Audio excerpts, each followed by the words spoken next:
Graça e paz. Seja bem-vindo ao canal da IPG Online. Uma das razões pelas quais estamos chegando até você através deste veículo de comunicação é para anunciar a mensagem de salvação em Cristo Jesus. Nós vamos ler o texto da Palavra de Deus, registrado no Evangelho segundo Marcos, no capítulo 9, do verso 30 até o versículo de número 37. Diz o texto: E tendo partido dali, passavam pela Galiléia, e não queria que ninguém o soubesse, porque ensinava os seus discípulos e lhes dizia: O Filho do Homem será entregue nas mãos dos homens, e o matarão, mas 3 dias depois da sua morte ressuscitará. Eles, contudo, não compreendiam isto e temiam interrogá-lo. Tendo eles partido para Cafarnaum, estando ele em casa, interrogou os discípulos: De quem é que discorríeis pelo caminho? Mas eles guardaram silêncio, porque pelo caminho haviam discutido entre si sobre quem era o maior. E ele, assentando-se, chamou os 12 e lhes disse: Se alguém quer ser o primeiro, será o último e servo de todos. Trazendo uma criança, colocou-a no meio deles e, tomando-a nos braços, disse-lhes: Qualquer que receber uma criança, tal como esta, em meu nome, a mim recebe, e qualquer que a mim me receber, não recebe a mim, mas ao que me enviou. Vamos orar.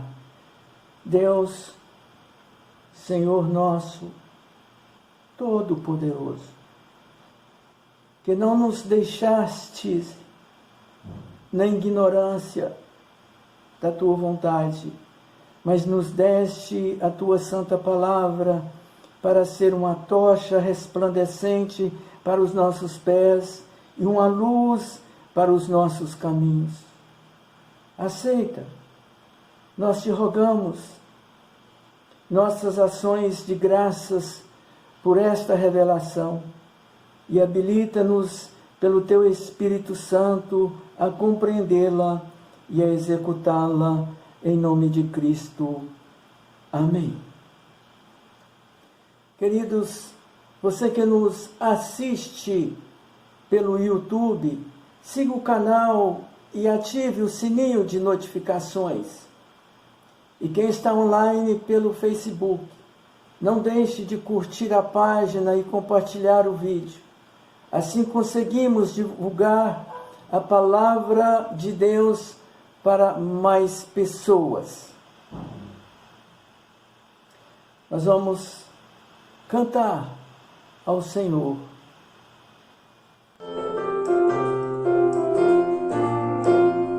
Firme nas promessas de Jesus.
Queridos, nosso texto de hoje, Evangelho segundo João, capítulo 13, do verso de número 21 até o versículo de número 30.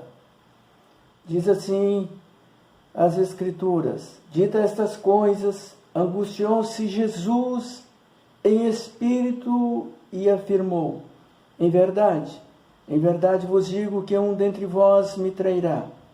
Então os discípulos olharam uns para os outros, sem saber quem ele se referia.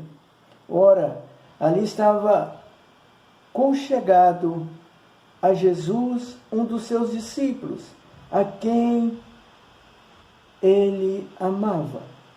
E esse fez sinal para Simão Pedro, dizendo-lhe: pergunta a quem ele se refere. Então, aquele discípulo, reclinando-se sobre o peito de Jesus, perguntou-lhe: Senhor, quem é? Respondeu Jesus: é aquele a quem eu der o pedaço de pão molhado. Tomou, pois, um pedaço de pão e, tendo-o molhado, deu-o a Judas, filho de Simão Iscariotes. E após o bocado, imediatamente entrou nele Satanás. Então disse Jesus: o que pretende fazer, faze-o depressa. Nenhum, porém, pois que estava à mesa, percebeu o que fim lhe dissera isto. Pois, como Judas era quem trazia a bolsa, pensaram alguns que Jesus lhe dissera: compra o que precisamos para a festa, ou lhe ordena que desse alguma coisa aos pobres. Ele, tendo recebido o bocado, saiu logo, e era noite. Oremos. Deus bendito, graças te damos pela tua palavra que é viva e eficaz. Pedimos que o teu Santo Espírito ilumine o nosso coração. Em nome de Cristo. Amém.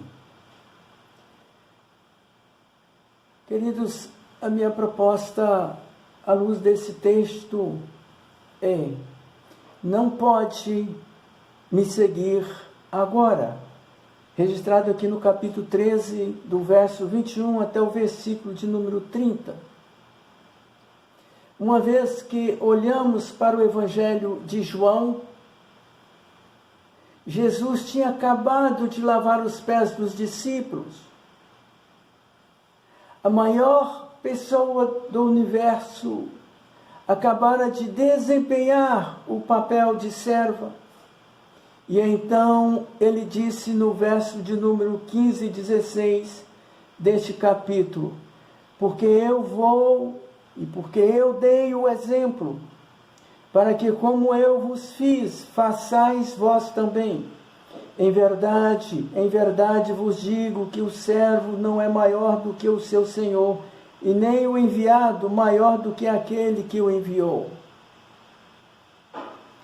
Agora chegamos ao final do texto de hoje. Jesus dá uma nota diferente.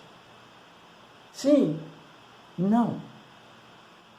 Você deve me seguir e fazer o que eu fiz, mas você não pode me seguir agora.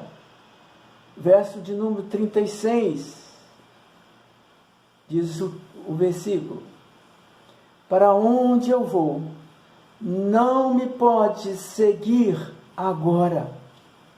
E como se vê, esta é uma má notícia. E em outro sentido, uma boa notícia. Onde estamos indo? Em etapas. Mas antes de irmos para lá, deixe-me dar uma visão geral de onde estamos indo nesta mensagem. Faremos uma breve passagem, ou passada, nos versículos de número 23 24 e 25, para perguntar por que João incluiu os detalhes de quem, onde está sentado na última ceia e quem se apoia onde. É relevante para toda essa narrativa de João. Segundo, examinaremos os versículos de número 27 e 30 e perceberemos que a noite e a escuridão não apenas tragam a luz do mundo, mas também servem ao seu brilho. E finalmente veremos o versículo de número 21, onde João diz: Jesus angustiou-se, estava perturbado em seu espírito, diz o verso 21. Dita estas coisas, angustiou-se Jesus em espírito e afirmou: em verdade vos digo que um dentre vós me trairá. E vamos perguntar: o que isso tem a dizer para o seu próprio espírito conturbado hoje? João faz a conexão entre o espírito conturbado e o objetivo final de seu livro. Ele diz no capítulo 20, verso número 31: estes, porém, foram escritos para que creiais que Jesus é o Cristo, Filho de Deus, e para que, crendo, tenhais vida eterna em seu nome. Então, o objetivo do livro é nos ajudar a crer e ter vida eterna em Jesus. Quando lemos a Bíblia, não estamos lidando com uma história, com um mito ou uma ficção. No final do texto de hoje, em João 14, verso de número 1, o texto diz: não se turbe o vosso coração, credes em Deus, credes também em mim. A palavra para perturbado aqui no texto é a mesma do versículo de número 21 do nosso texto de hoje. Jesus estava angustiado, perturbado em seu espírito, e Jesus nos diz: não se incomode, creia em mim, confie em mim, e o que vou dizer quando chegarmos lá no final é que é um espírito perturbado, que é pecaminoso, e devemos procurar superá-lo confiando nas promessas de Jesus. Há um espírito perturbado que não é pecaminoso, porque Jesus o teve e tem um lugar na vida de seus seguidores. Por que os detalhes? Por que essa narrativa de João aqui, ele faz detalhes aos nossos olhos, parecem tão pequenos, mas de grande importância? Jesus está na última ceia. E ele tinha acabado de dizer no verso de número 21 que um dos discípulos o trairia. Eles não sabiam de quem Jesus estava falando. No versículo de número 22, então os discípulos olharam uns para os outros sem saber a quem ele se referia. Então no verso 23, ora, tem a resposta.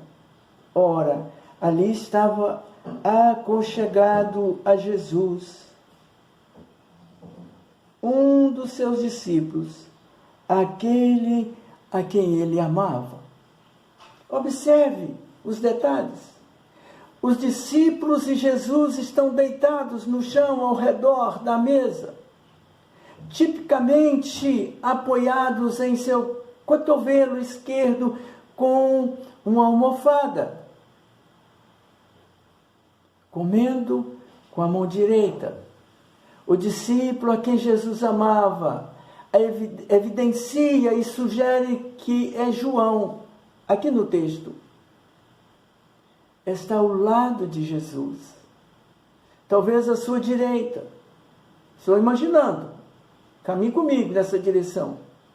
De onde quer que Pedro esteja, ele envia sinais a João para perguntar a Jesus. João, como diz no verso de número 25, então, aquele discípulo, reclinando-se sobre o peito de Jesus, perguntou-lhe: Senhor, quem é? Evidentemente, Jesus diz muito suavemente a João: é aquele João a quem eu darei este pedaço de pão molhado.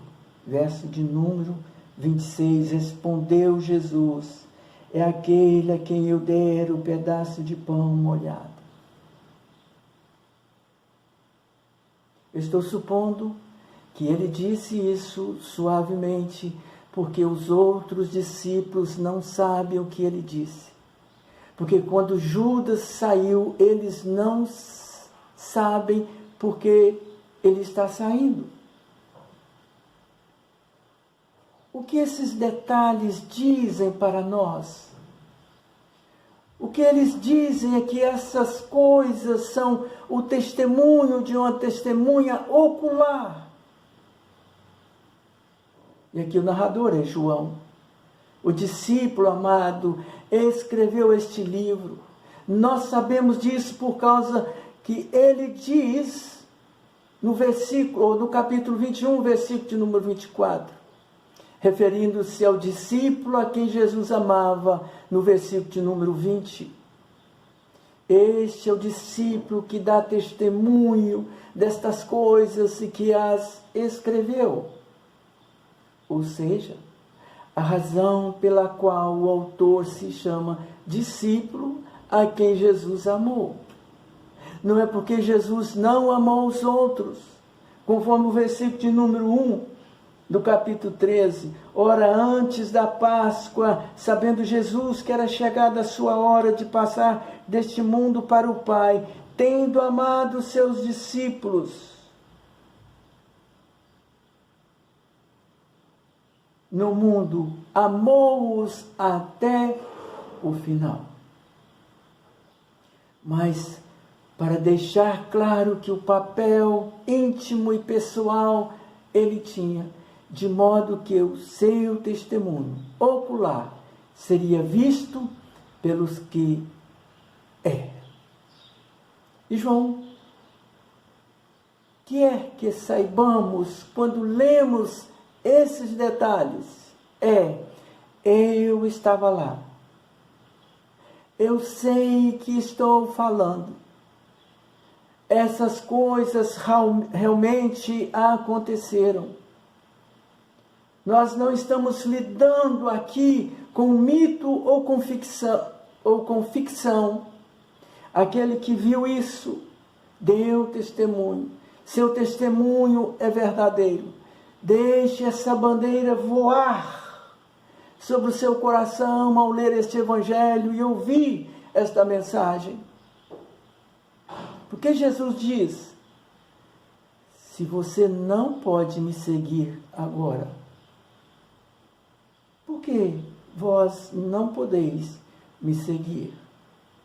Há duas razões pelas quais os discípulos não puderam seguir Jesus esta noite, porque era noite no verso 30. Uma foi a má notícia e uma foi uma ótima notícia. Você pergunta: o que é isso? A má notícia era essa: eles não podiam seguir porque eram moralmente incapazes de negar a si mesmos, tomar a sua cruz e segui-lo. Você acha que pode me seguir?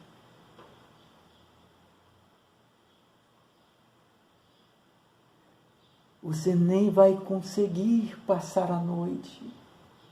E não foi só Pedro quem falhou.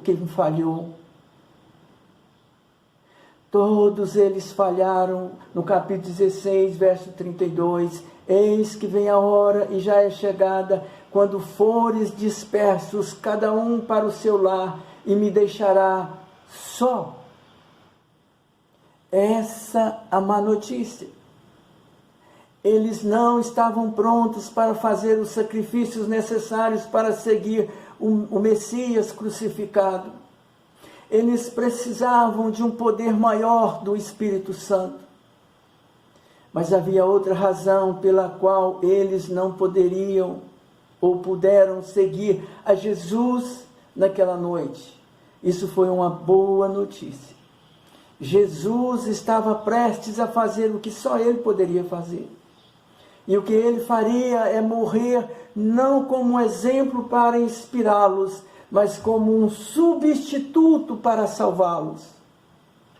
Para onde Jesus está indo?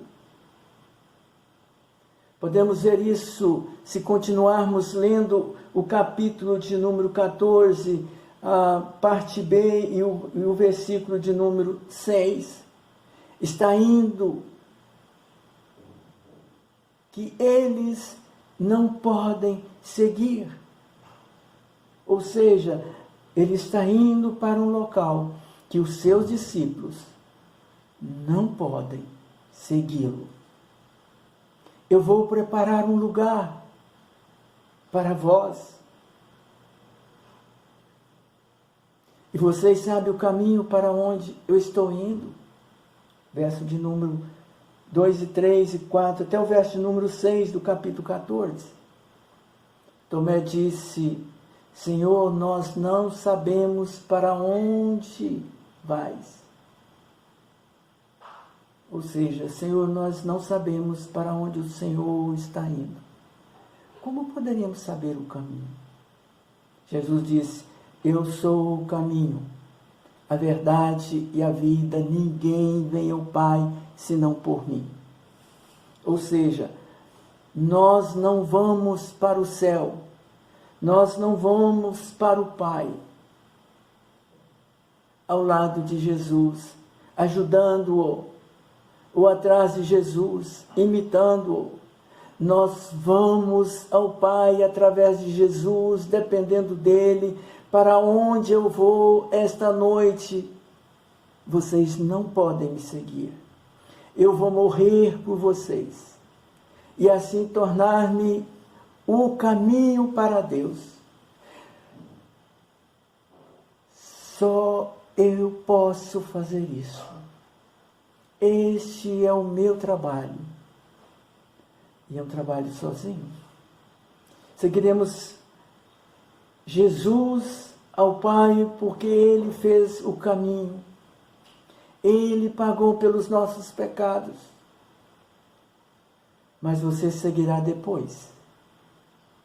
Porque eu farei um caminho. Eu pagarei pelos seus pecados, todos os seus fracassos.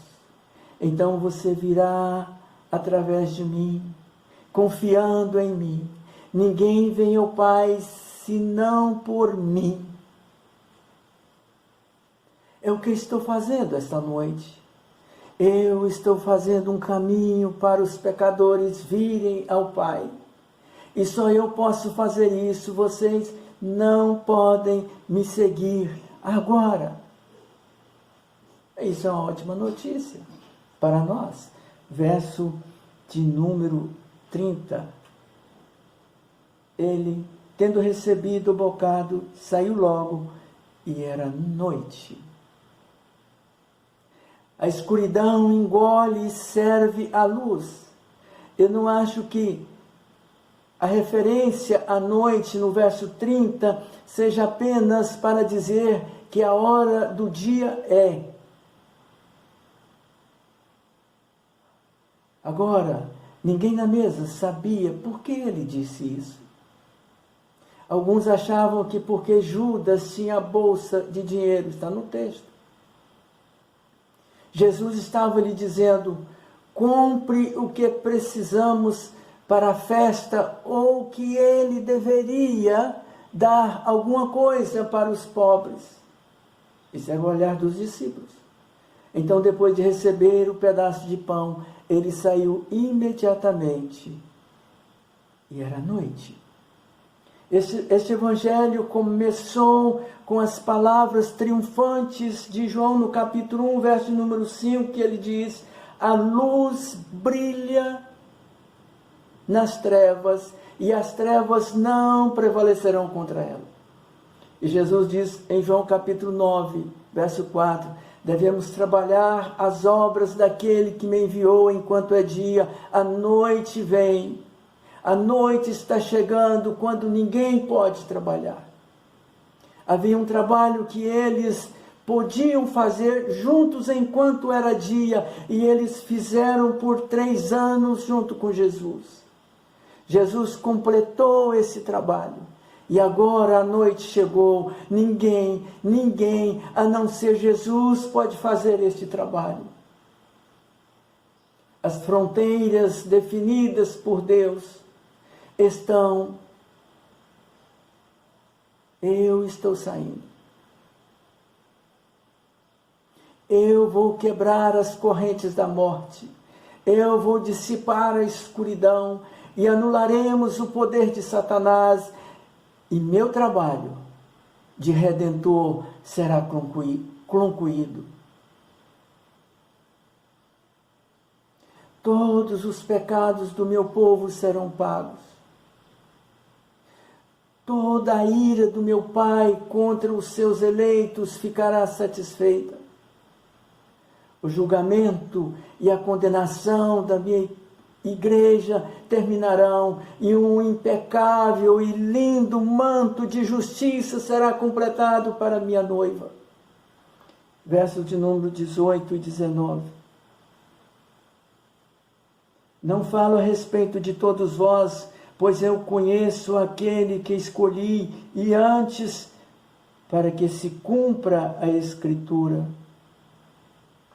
Aquele que come do meu pão levantou contra mim meu calcanhar. Desde já vos digo, antes que aconteça, para que, quando acontecer, creiais que eu sou. Aqui nos traz a divindade de Jesus Cristo, isto é, as evidências da divindade de Jesus. Ele simplesmente diz, para que, quando acontecer, creiais que eu sou. Assim como ele diz em João capítulo 8, verso 58, antes que Abraão existisse, eu sou. Jesus estava dizendo que seu conhecimento e sua autoridade sobre a traição de Judas são evidências de sua divindade. Então, quando ele diz que o Filho do Homem e Deus são glorificados um com o outro, devemos entender que Deus Pai estava glorificando a Deus o Filho, e que Deus o Filho estava glorificando a Deus o Pai. E a glória daquela noite foi o triunfo de uma salvação que eles conspiraram juntos com o Espírito Santo desde a criação do mundo. A outra tradução nos diz antes da fundação do mundo.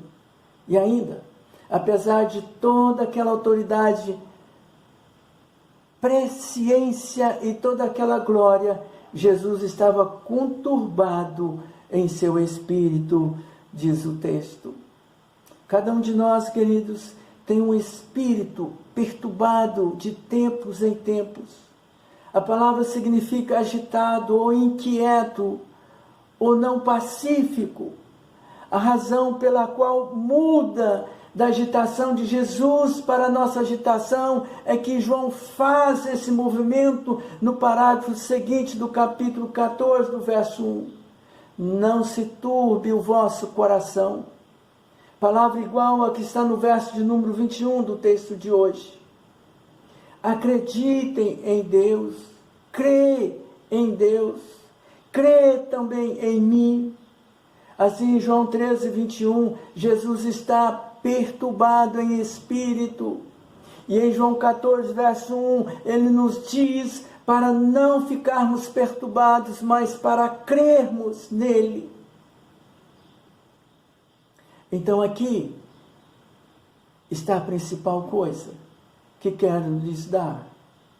Existe um espírito pecaminoso e perturbador, e há um espírito sagrado e perturbado. Jesus está experimentando algo como nós experimentamos, porque não temos um sumo sacerdote que seja incapaz de simpatizar com as nossas fraquezas, mas aquele que em todos os aspectos tem sido tentado ou provado como nós somos, mas sem pecado. Hebreus 14, verso 15. Há uma inquietação de coração sem pecado, a agitação da alma sem pecado, há um tipo de turbulência perturbada no espírito que não é devido ao pecado. 2 tipos de almas atribuladas. E você pergunta, qual é a diferença?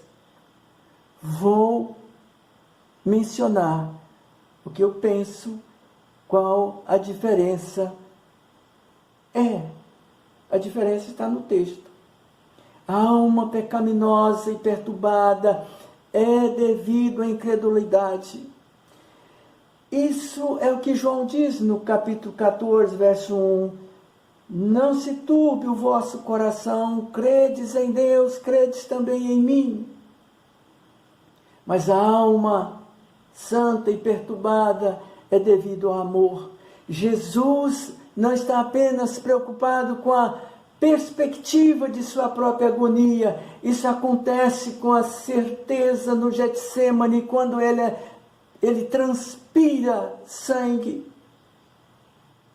A escuridão da noite engoliu a luz, mas foi destruída pela luz. Mas aqui em João 13, verso de número 21, é seu amigo. É Judas, o Iscariotes. Judas ficou perturbado em seu espírito e declarou, em verdade vos digo que um de vós me trairá. Essa é a dor. Um de vocês me trairá. Os que estão comigo há 3 anos, depois de tudo que passamos, depois de tudo que passamos, de tudo que fizemos, depois de toda a maravilha que vocês experimentaram, portanto, quero encorajá-los com isso. Parte da vida cristã é um turbilhão de alma. Não turbulência pecaminosa que vem da falta de confiança nas promessas de Deus, mas tumulto que vem do amor por alguém que está prestes a se destruir e difamar Deus. O apóstolo Paulo, escrevendo a sua carta aos Romanos, no capítulo 9, verso 2, Paulo diz: tenho grande tristeza e incessante dor no coração. A vida de Jesus não foi arruinada ou tornada miserável por essa inquietação. A mesma fé em Deus que dissipa o túmulo pecaminoso, também turbulência sagrada em seus próprios limites, não te oprime. Pode ser subordinado à temporada de uma grande alegria. Para encerrar, lições práticas. Essa história é verdadeira. Primeira lição. Segunda lição. Você não pode seguir a Jesus de noite, quando Ele faz o trabalho salvador que só Ele pode fazer. Isso é realmente uma boa notícia. Terceira lição. A escuridão daquela noite engoliu a luz e foi destruída por ela. Quarta lição. O Pai e o Filho foram glorificados naquela hora, realizando sua mais gloriosa obra de salvação para os pecadores. Quinta e última lição. Portanto, confie no Pai, confia no Filho e triunfe sobre o tumulto pecaminoso e mantenha a turbulência sagrada de sua alma, o túmulo do amor, em seus limites designados por Deus. Que Deus nos abençoe. Vamos orar. Ó Deus, nós louvamos e exaltamos o Teu nome, porque Tu és o nosso Deus. Graças Te damos pela Tua palavra, a exposição da mesma. E peço a Deus que o Senhor abençoe cada um que está nos acompanhando, que seja fortalecido na força e no poder do Senhor. Em nome de Cristo Jesus. Amém.